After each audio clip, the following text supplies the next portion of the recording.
So let's cultivate our motivation and think about the benefits of cherishing others. And here, cherishing others is based on equanimity. It's based on seeing their kindness, all sentient beings' kindness to us, and on seeing that they are suffering, or that they have dukkha, the unsatisfactory experiences of samsara. So cherishing others here is not out of duty or obligation or guilt or attachment. It's out of genuine affection and concern that is based on equanimity and impartiality.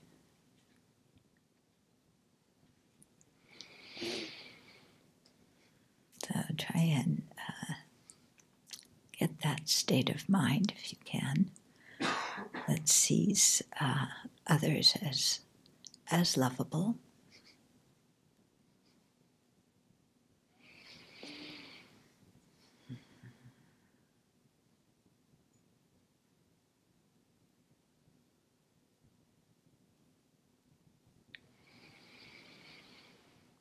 And then think of the benefits of cherishing them, how it alleviates the pain of your own self-centeredness, how it enables you to create virtue and removes a lot of the confused intentions that make us harm others.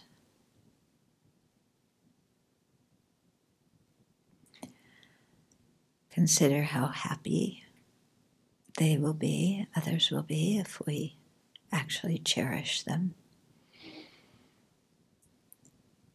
And how much our own heart and mind will open, and we'll have so much more time and energy because of not dragging ourselves down with anger or despondency or whatever. So think of these benefits of cherishing other living beings, as well as other benefits that you yourself can think of.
And then because you cherish others, develop the bodhicitta aspiration as a natural expression of your affection and care and concern for all other living beings.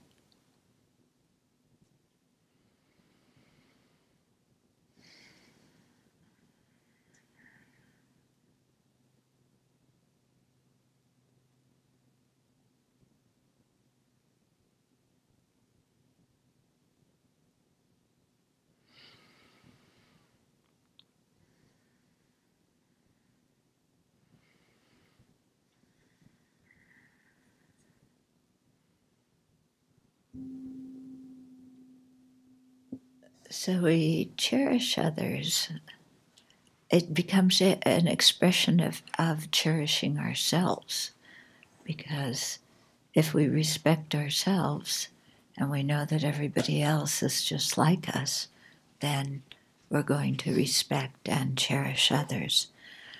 So cherish others doesn't mean we buy them roses every day and give them boxes of chocolate, although you can send them here if you want to.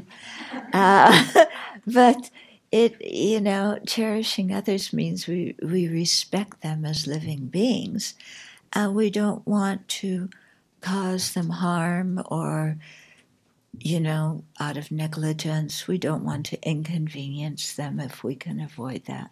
We want to do what we can to make their lives easier, and especially to help them encounter the Buddha's teachings and to progress along the path.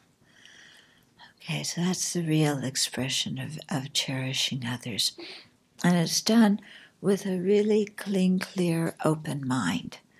It's not, well, I'm cherishing you and I'm going to do all these nice things, and yeah, this is empty. Are you going to fill it? It's not that, okay? And it's not people pleasing. It's just actually basically being a good human being, what our idea is of a good human being. So we're not trying to get something from somebody else. And so many of our relationships we're trying to get something from somebody, aren't we? So this is very clean, clear. Yeah, so that's the ideal. We're down here, we're working towards that. So all these things that are presented, they always present the ideal. And, we sometimes look and go, oh my God, I'm so far away from that. It's hopeless. Yeah. Or I can't do that perfectly, so what do I do? Yeah, I can't do anything if I can't do it perfectly. And so, just remember these things are presented with the ideal so that we know where we're heading. If the masters and the Buddha didn't present the ideal, then we're wandering around wondering what exactly we're trying to develop. Yeah, but we go that direction slowly at our own rate, gradually building upon things. I remember one of the Western Buddhist teachers met meetings with His Holiness, and somebody kind of said that quandary. It's like, we hear about all the deeds of the great bodhisattvas, and they're giving their eyes and they're giving their body, and and they're sacrificing this and that, and it's like I can invite somebody out to dinner, but that's as much as I can give, So, and saying, what do we do if we can't practice like that? And His Holiness, as always, is so reasonable and practical. And he says, you just do what you can, Don't think that you have to be perfect all at once. Do what you can. And as you do that, you'll see that you can do a little bit more. You'll come to be able to see that what was difficult at the beginning has become easier, so you could take the next step and do a little bit more. It's not going to overwhelm you, okay? So just very practically going in that direction, and realize that, yes, we have this beautiful intention to cherish all sentient beings and never get mad at any of them. And sometimes, we're going to blow it. Yeah. It happens. Why? Because we're ordinary living beings at this moment. So when we blow it, instead of getting discouraged and saying, I'm hopeless, we just try again. Pick ourselves up and try again. That's the only thing we can do. And so I tell you the story once again about my scar. I think it's on this side. A scar on my face from my lip. And it's because when I was learning to walk, remember when we were all learning to walk? Yeah? Well, no, we don't remember, but our parents do. Anyway, I was learning to walk, and my parents, who don't smoke, had an ashtray on the coffee table, and I fell down and cut myself on it. And it wound up having this scar that I have my whole life. And my mother is like, oh, if I knew it was going to cause a scar, I would have taken you for stitches. But, anyway, it doesn't matter. I don't care much about it. But the point is, the PR goes out. The PA goes out, and what do? You turn it on again. You don't go, it's hopeless. It can't do anything right. Yeah. So the same thing when you're learning to walk. You fall down and go boom, like we all did, didn't we? And then we got up again. And somehow we learned to walk. And we still occasionally fall down and go boom. Yeah. And we keep getting up and we keep walking. So it's like that, let's get the, all the self-judgment out of this and the unrealistic expectations out of it. And, just step by step, do it. Okay. So yesterday we were talking about how the mosquitoes and the hornets and the politicians and the, murderers and abusers and all those people are more precious than a wish-fulfilling jewel.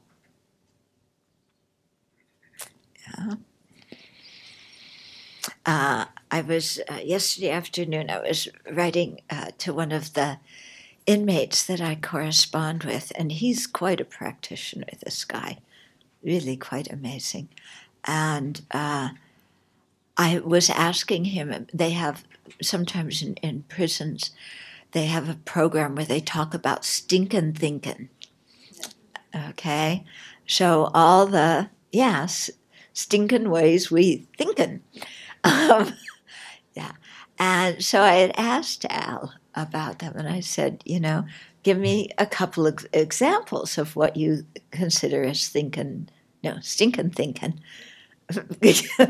Stinkin', culpa mia. What was the other one?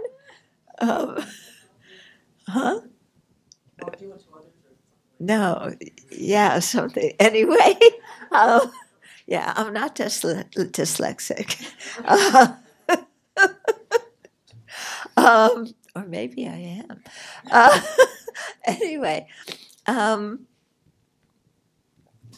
so he gave us some examples how in prison the sex offenders are considered the scum. They're like really low down, okay?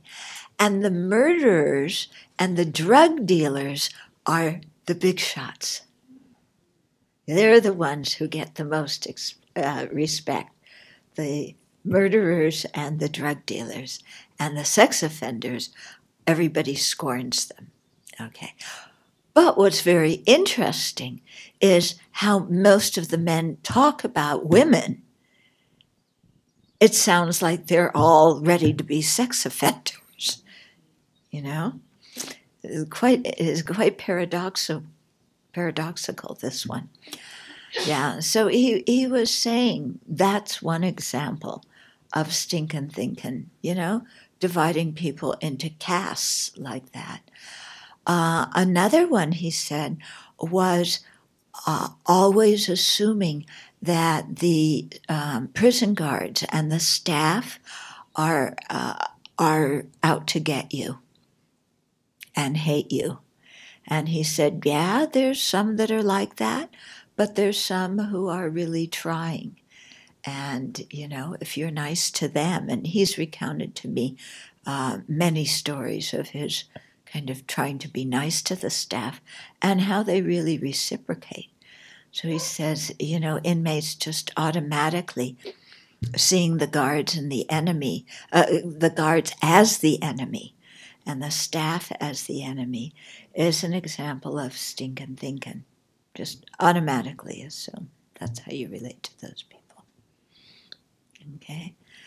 So, you can really see how we have our own versions of stinkin' thinking on the outside. Yeah?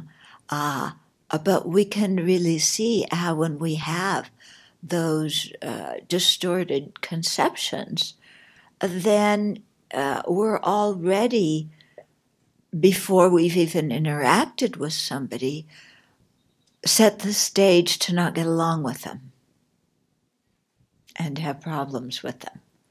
Yeah, we've set the stage in our mind.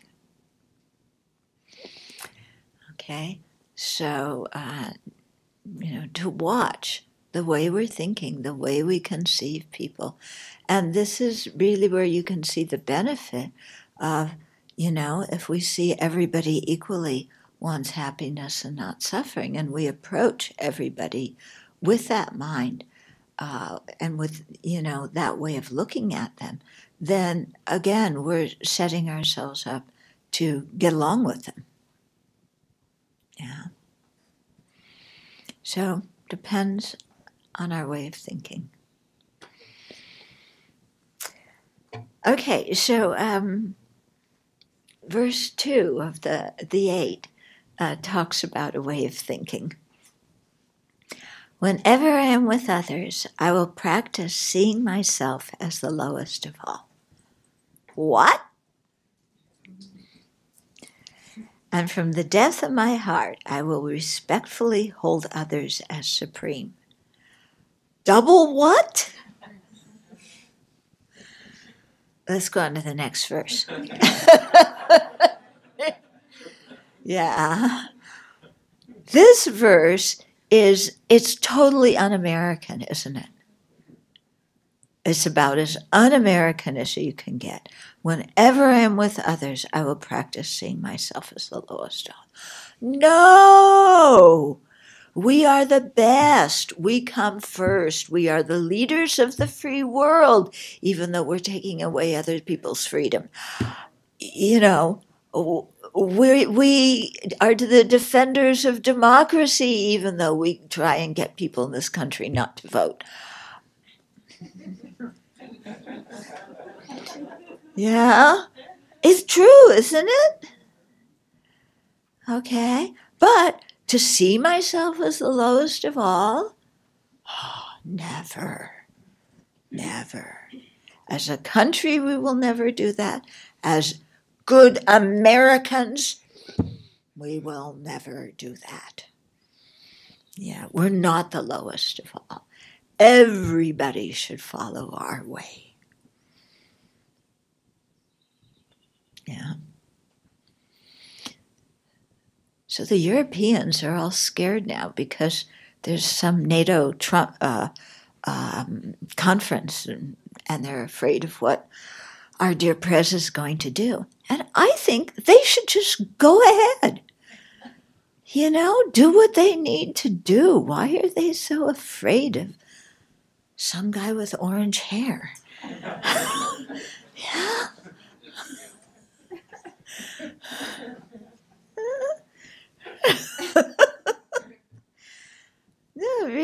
mean, if somebody's bullying you, you just band together with other people and you do what needs to be done. And why are you sitting there so afraid of some guy? Yeah.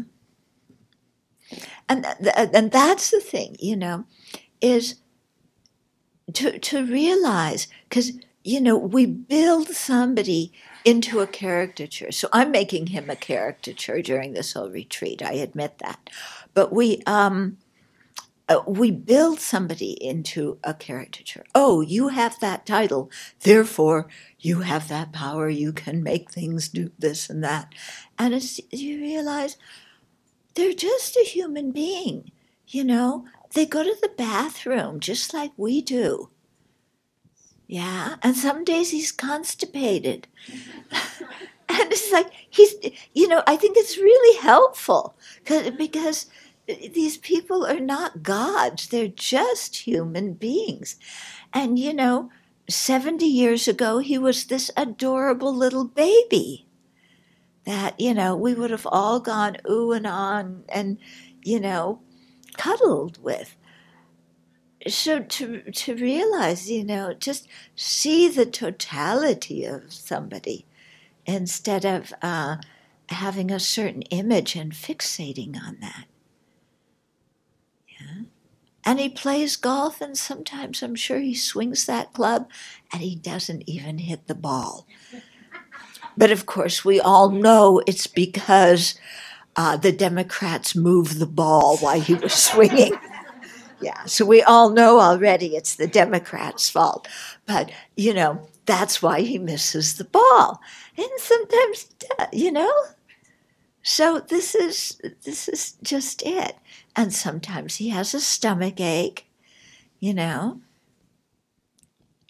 sometimes, I don't know, I won't comment what happens with his wife, but I'm sure glad I'm not her, So just some sentient being trying to be happy, and you don't have to let yourself be bullied by this guy. Okay, so but this is our mentality, I cannot see myself as the lowest of all, because if I do, I am giving away my power, and the other person will take advantage of me. Yeah, isn't that the great fear about seeing ourselves as the lowest of all? Somebody will take advantage of me. I read this beautiful book called Tattoos on the Heart, that I really recommend. It's about a Catholic father who worked in the barrios in Los Angeles. And he would, he knew all the gang members. He eventually started a few businesses for them. It was really quite wonderful what he did. But he would help them out if they were late for an appointment, if they needed something at the drugstore or whatever. He would help these guys out. And someone once said to the father, I forget his name, like, Father, aren't these guys taking advantage of you with the way that, you drive them here and there and do all these things for them? And he said, I gave away my advantage. There's nothing for them to take.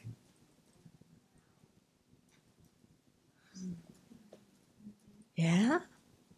Isn't that something? I gave away my advantage. There's nothing for them to take. That doesn't mean he was a slave of these gang members. Yeah.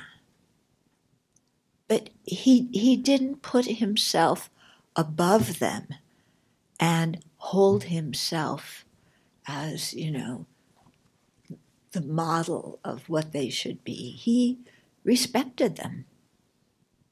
And he saw that they had needs like everybody. And when he saw them do stupid things, it really pained him. Yeah. Because he cared about them. Yeah. not because he was angry. Okay, so what does it mean to see ourselves as the lowest of all? Does that mean that we say we're wrong when we're not wrong?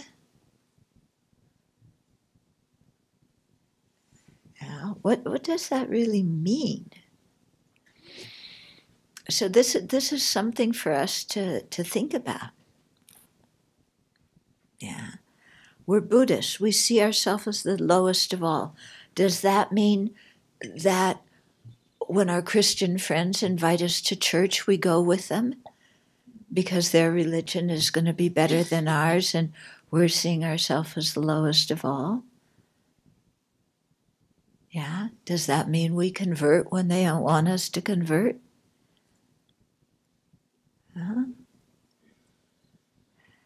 So it's really something to think about, and I'll share some of my reflections, but these are just my reflections, and I think it's something I continue to think about.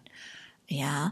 But one thought is that it sounds ridiculous, but that we realize that we are fallible, because our self-centered thought makes us infallible. Yeah. Unless we have the self-centered thought that's saying we're the worst ones around. But aside from that, we usually think everything we think is right, everything we do is right. I never make mistakes. It's always somebody else's fault. Somebody else is pushing me, controlling me, disrespecting me. So we never, we have this quite puffed up version of ourselves. And I think that seeing ourselves as the lowest of all pops the bubble of that inflated arrogance so that we can put ourselves on the same level with everybody else and have the miraculous thought that sometimes I might be wrong. I know I just said something terribly heretical. Yeah? But believe it or not, sometimes we might be wrong. And so I have many situations, where I work with other people and I have one view and they have another view. Duh. As if this isn't supposed to happen or never happens. It happens all the time, doesn't it? And I can sit there and stamp my feet and say, we're going to do it my way. Or I can say, I hope I'm wrong, and let's try doing it their way and see what happens. Yeah. So again, I know I'm playing with heresy, but it's an interesting thing to do sometimes. Yeah. I might be wrong. Let's try it their way and see what happens. In other words, I don't have to be right about everything. I can be wrong, and I can go along with other people's way of doing things. Yeah.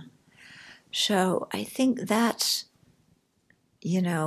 at least one shade of seeing ourselves as the lowest of all. Of course, if there's injustice or things are unfair, we can express what we need to express and say things when we see prejudice or bias. We can say something, but we do it respectfully. Yeah.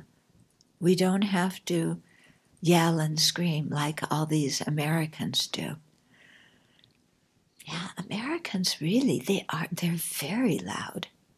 And we sometimes think we It's true, isn't it? I used to hear this because I travel a lot. So I used to hear people say, oh, these Americans are so loud. And then I began to listen in airports and restaurants, and they really are loud. Yeah. Yeah. They're not the only ones who are loud. Okay.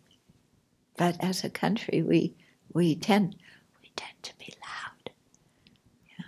Which reminds me, I forgot to put my hearing aids in today.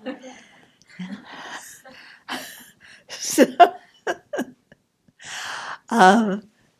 Okay. So so from the very depth of my heart, I will respectfully hold them as supreme. In other words, I will respect them as human beings. Yeah. Instead of from the very get-go, assigning them to the bottom rank. There was another book I read.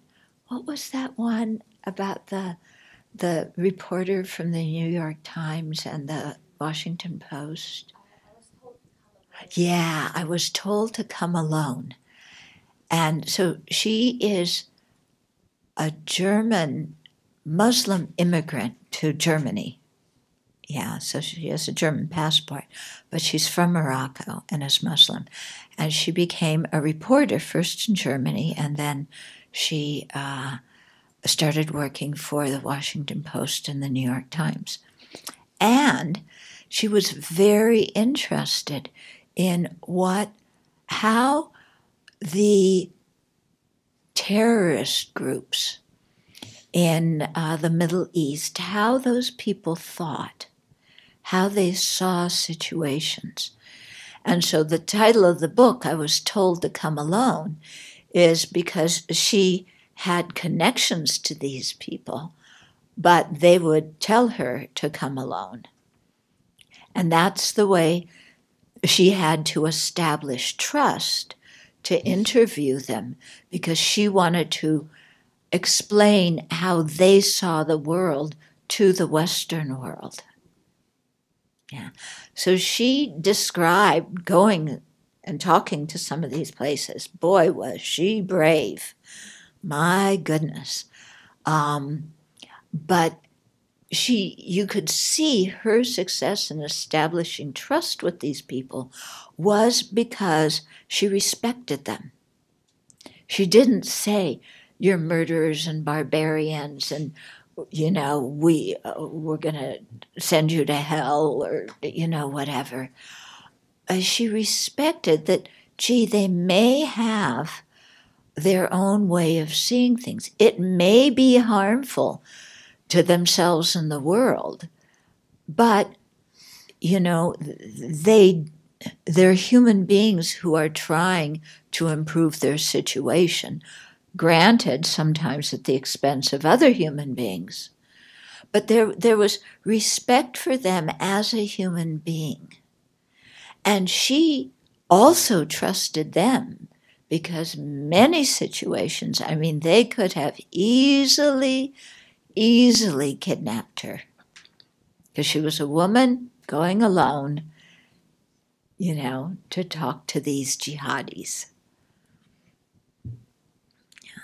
So I think it's quite remarkable, what respecting other living beings does, even if you disagree with them,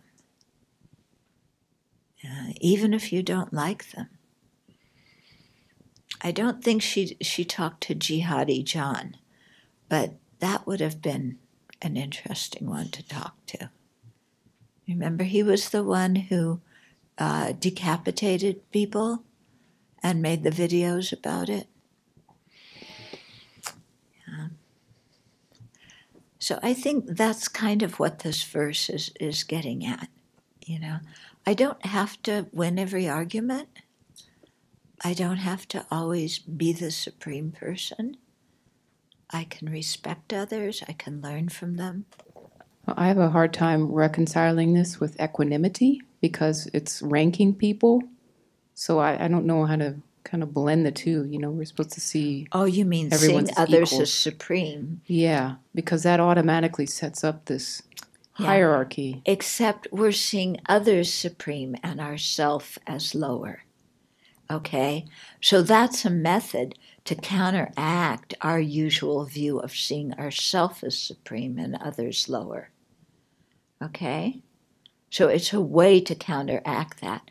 We're still looking at everybody else as equal. But we're starting here to take ourselves out of the picture. Okay. Start there, and then you ideally would go to equanimity eventually. Yeah. I mean, Okay. we have so much self-cherishing that seeing ourselves as the lowest of all is gonna, it's hardly gonna make a dent. Yeah. So I don't think we have to really worry about, being unfair to ourselves because we cherish others more. Because actually, as you go on in the process of developing bodhicitta, you do, cherish others more than self. Okay. That doesn't mean we're worthless people. Okay. It doesn't mean that we don't take care of ourselves. But again, if you believe in democracy and there's 6,999,000,000 and so forth of them and one of me, and we vote who's more important, it's not going to be me. But that's because the polls are rigged. Russia did it. Oh, no, I'm sorry. Russia didn't do it. It's the Democrats. Yeah, they must have done it. Yeah, the system is rigged, right? Yeah. How I see it about your question, for me, it's always my happiness is more important than yours. I see more as I will take care of myself first and you later, maybe. That's what it means for me. Yeah. The equanimity has nothing to do with it. It's just like me, Yeah. We do that all day long. I do that all day long. Yeah. Me. And after her comes the kitties. And after the kitties come the rest of us. Don't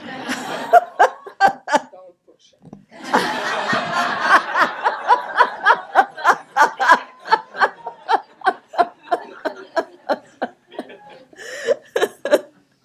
This concept reminds me of a story that custody evaluators tell parents who are really fighting over their children. And the story is that imagine you're at a recital, and the recital is over, and all the kids are leaving to go see their parents. But there's one child on the stage sobbing because the child doesn't know which parent to go to first, because they want to go to one of the parents, but it's the other one's night, and they have all this. So it just puts the child into crying. And so the custody evaluators always say, be the parent who tells your child, go see your other parent first when things end, then come and see me. To me, that's kind of what we're saying is we're going to acknowledge them first. And it's not that we're going to be left out, but it's that we're going to be second or a little bit lower on that scale. Yeah. And it's because you don't want your child to stand there sobbing. That's not the time to have the disagreement over which parent is, yeah.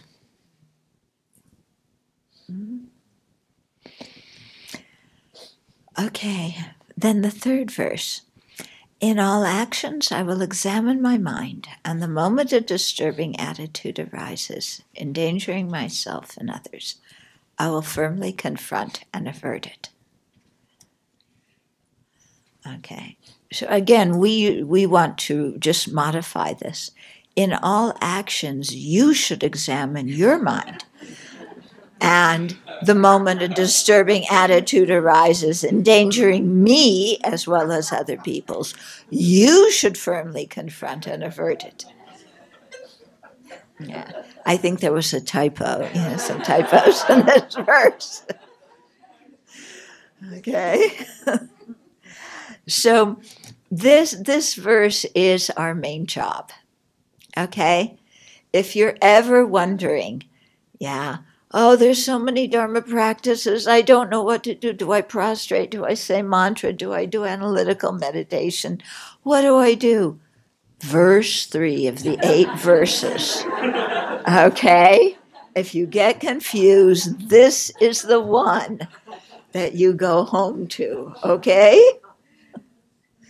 Yeah, because this one's the key. Yeah, in everything I'm doing, on the cushion, off the cushion, no matter who I'm with, the moment an affliction arises in my mind, I will learn how to identify my afflictions so that the moment they arise in my mind, I can say, that's what this is. Yeah. And I won't just identify it, I will confront and avert it, not lackadaisically, like, oh yeah, I'm angry and I should probably not be, but I will firmly confront and avert it. Okay? So the first step here is to learn to recognize when afflictions have arisen in our mind. And this isn't always as easy as it sounds. Many people grew up in families or cultures where your emotions were not labeled. Of course, people had them, but parents didn't say, I feel upset, I feel angry, I feel love. Or to their kid, oh, you're crying because you want that. Or you're crying because your feelings got hurt.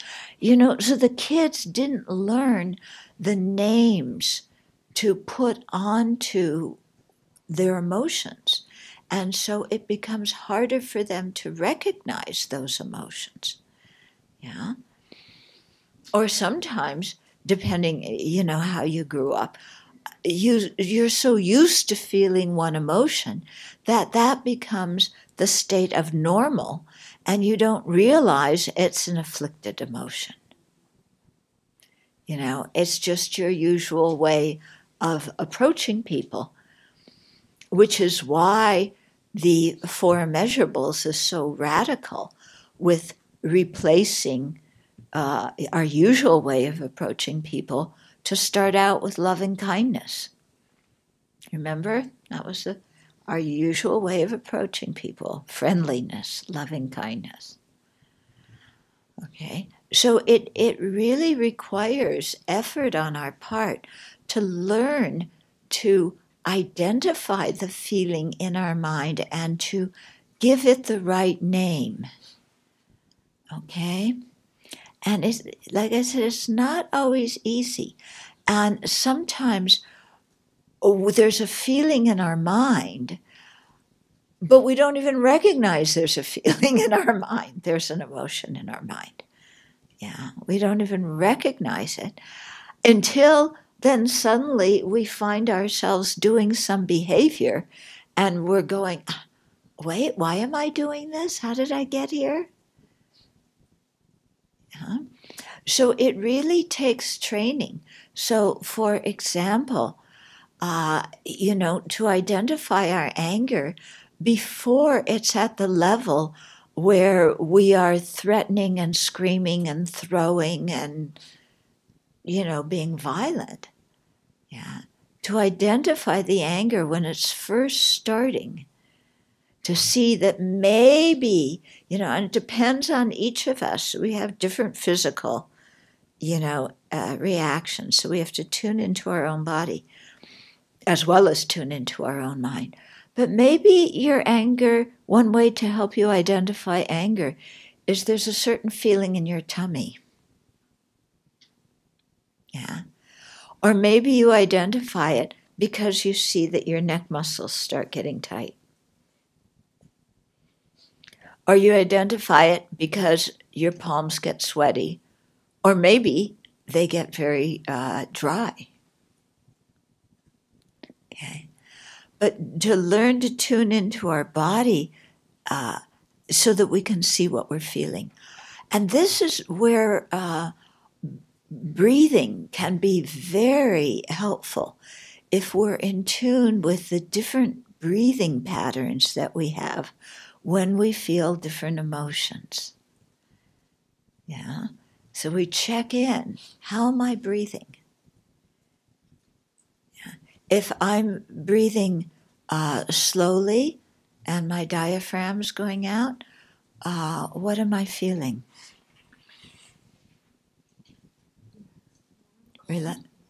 Calm, relaxed. If I'm breathing quickly from the upper part of my chest, how am I feeling? Anxious, afraid, angry. Yeah. Okay. So sometimes just to watch how the breathing is going. Yeah. Observe when you get headaches. Yeah. What happened prior to your getting a headache? Maybe, there's some common emotion that is going on in our mind that then comes out as a headache or comes out as a stomach ache. Yeah. So it's just a thing of observing, and all of our bodies and minds are different, but just to observe and see, because sometimes physically, it'll give us a clue as to what we're feeling. Mm-hmm. Also, I haven't come up with a good word for it, but there's like a flavor in your mind or a texture in your mind. I don't know a better word, but there's a certain kind of flavor or texture or something. What? Tone? Yeah. Something in our mind. And we know, like I know for myself, there's different tones or whatever flavors. And it's like when certain ones come up, okay, I got to stop. There's something here I'm not feeling comfortable with. And I don't know what it is, but I'm definitely reacting to something. Yeah. And there's some emotion starting to build.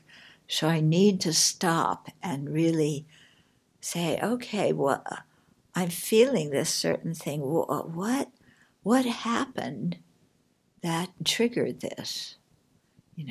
And what am I actually feeling? Okay, I can't describe it better than that, but it's, it seems some of you are getting what I mean. And so it gives you some idea of like, okay, so some people find it easier to observing the body, some people easier to observe the mind, but then, it gives you little ideas of, okay, I gotta stop here and figure this out before I go on.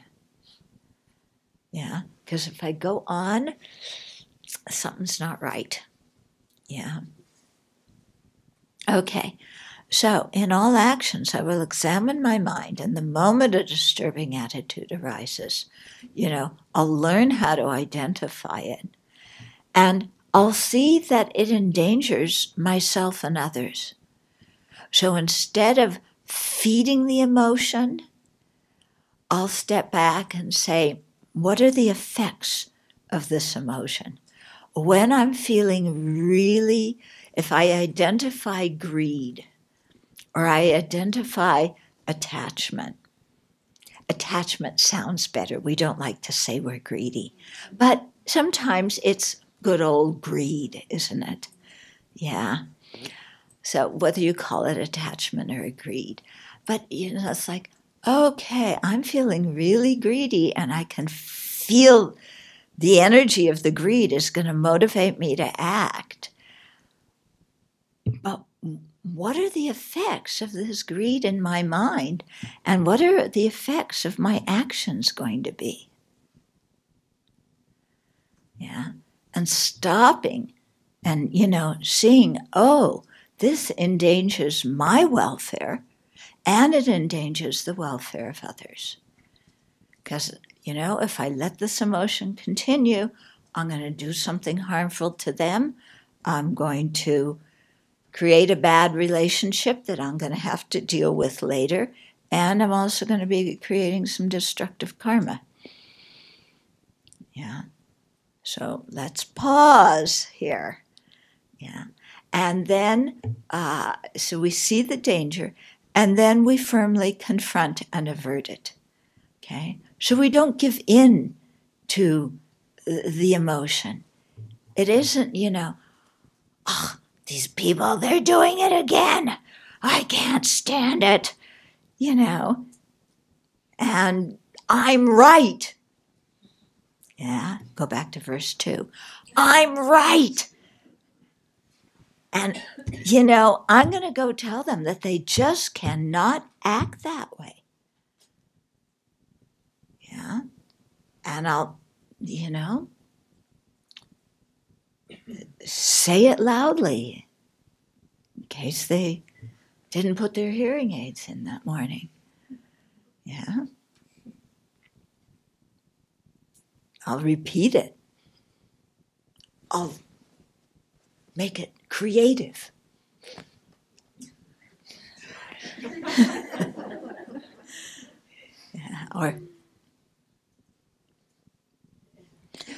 Yeah, but you recognize, wow, if I go along with this, I'm in trouble. And then, then you apply the antidote that you've learned through the Lamrim, through the mind training teachings, that you have notebooks full of antidotes and that you cannot remember at that moment. Yeah? Have you ever noticed? That I don't want to apply, that I don't want to work with. Yeah, often I don't really want to work with the emotion. And sometimes, my Dharma has been in one ear, out the other. Yeah. Like, what am I supposed to do now? Yeah. Where's that book? Yeah. And we're at a total loss. And even if it's not an emotion, just things happen. I've talked many times about how to help somebody who's dying, or, how to help yourself when you're dying. And people will call, they've attended the teachings, they've taken notes on this repeatedly, and then a family member's dying and they call, and what do I do? Yeah. At that moment, they cannot remember. So at this, this is where we really need why doing a daily practice is important, and why practicing these different antidotes in our silent meditation is very important, because we have to become familiar with them so that when something happens, we remember them. And that when we apply them, they have some effect on our mind. But if we don't practice that in our meditations, then, we're at a loss. Okay. So how do you practice it in your meditation? Okay. Well, if we take anger as an example, there's many books written, Can I do some advertising? His Holiness's book, Healing Anger, Shantideva, Chapter 6, and Working with Anger, which was plagiarized from the above two. Then in your meditation, you remember a situation in which you got angry, and you take one of those antidotes, one of the proposed ways of shifting your perspective, and you practice, you visualize that situation you were in, and you practice thinking according to the antidote. And then how, at first it's really difficult to get your mind to move because you're so mad at that other person. But you stick with it, and finally, oh yeah, okay, maybe, yeah, yeah, my karma plays into it. I have to admit that. You get to that stage of, well, yeah, okay. And then as you go along, then, oh yeah, my karma really was the principal source of that. And you become more familiar with that antidote. So that it really changes your perspective just as you're going through life in general. And then, of course, when a situation happens, then you have a chance to remember it and apply it. Okay? But, we got to do the homework before. Yeah, I always tell people it's like before you go take your driving test, you got to practice driving. And you start out in the big parking lot. Yeah, I remember my driver's ed. There was some racetrack in a neighboring community, and that's where they took us when they weren't racing the horses, where we all drove around this enormous parking lot.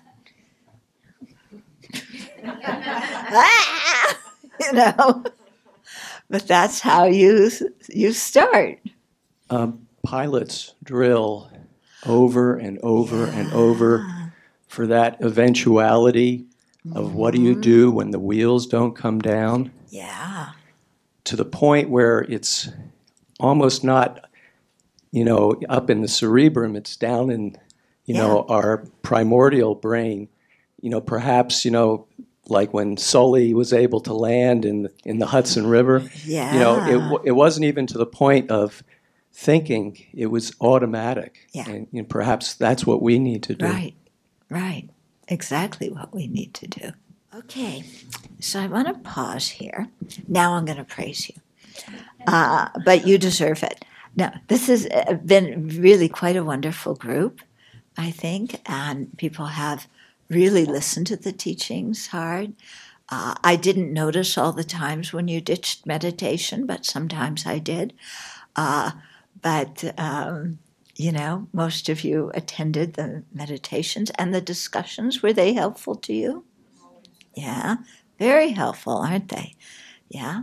So, you really put a lot of energy into getting yourself here to start with, not to mention following the schedule. Most of you are not used to having such a full schedule. We just got an email from a young man who lived here many years ago. And do you want to relate what he said? This young fellow lived here a number of years ago. And so he lived the schedule that we live here. And now he's living in Seattle, and he's working full-time. He's going to school, he says full-time. And he's running some kind of commune where he's the leader of this commune. And so I asked him in one of these notes, like, how are you doing all this? And he wrote back, and it's just hilarious. He said, well, if you've ever spent time at Sravasti Abbey, you know how to navigate the day. And he said the schedule here really taught him a lot about how to pack it in one day and have a happy mind. So I thought that was hilarious. Yeah. Yeah, so you packed a lot into one day. Yeah, and I think you can see the benefit from it too. And so, as you start to go back to the unreal world, then take what you've learned here with you. Okay, don't feel like you're leaving it here, and how are you going to make it out there? You take what you've learned here with you, and you integrate it into your daily life, integrate it into your relationship with other people. Okay, and then you're in a good habit now, meditating morning and evening and even in between. So when you leave, keep up that habit. Yeah. If you're leaving today, when you get home, sit tonight. Don't say, oh, I just sat the whole week, so I'm going to skip tonight. Yeah, I'll start tomorrow morning. Yeah, right. We know that one. Okay. Even if it's just a short time, sit. Start tomorrow morning. You start tomorrow with your morning meditations tomorrow morning and your evening meditations tonight. Okay. But even if you have to adjust it, because you have work and, of course, all your 10 godzillion social things that you're going to, reduce, scale back. That's what I was looking for. But, so adjust your meditation time to what is ever is practical for you, but do something. Yeah. And try your best not to miss a day. Even if what you do is, 5 minutes or 10 minutes, do something. At least set your motivation. Okay. And then keep it up every day. And, if you can attend teachings or do the SAFE program or watch the videos or, read Dharma books, even if you don't like the meditation part so much, read a Dharma book every day, a little bit, and just sit and think about it. Yeah, but what I'm saying is we nourish our body. We have to nourish our heart and mind too. Yeah, and so, read and contemplate, sit and meditate. Oh, people, what are you going to practice when you leave here? What you did here. It isn't like when you go home, you have to start a whole new practice. You do what you did here. Okay. Like I said, if you need to shorten it or whatever, or switch it around a little bit, that's fine. But whatever you're doing here, then you carry that on as part of your daily practice. Please remember that when you leave, that you may not realize it, but your mind has gotten a lot quieter since you've been here. So don't get in the car and turn on the radio. Okay? Don't go home and just dive into everything that's been building up for a week that you have to finish it all on Sunday night. Just go back slowly. When you see your family members and your friends, don't think that you have to tell them everything you experienced in a week. Yeah. Excuse me. They'll want to know some things. Share what you learned. By all means, share what you learned with them.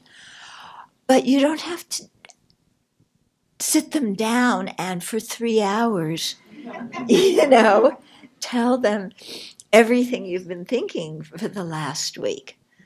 Okay? Because remember, they've just had a week without you, and they're going to want to tell you what's been going on in their life for the last week.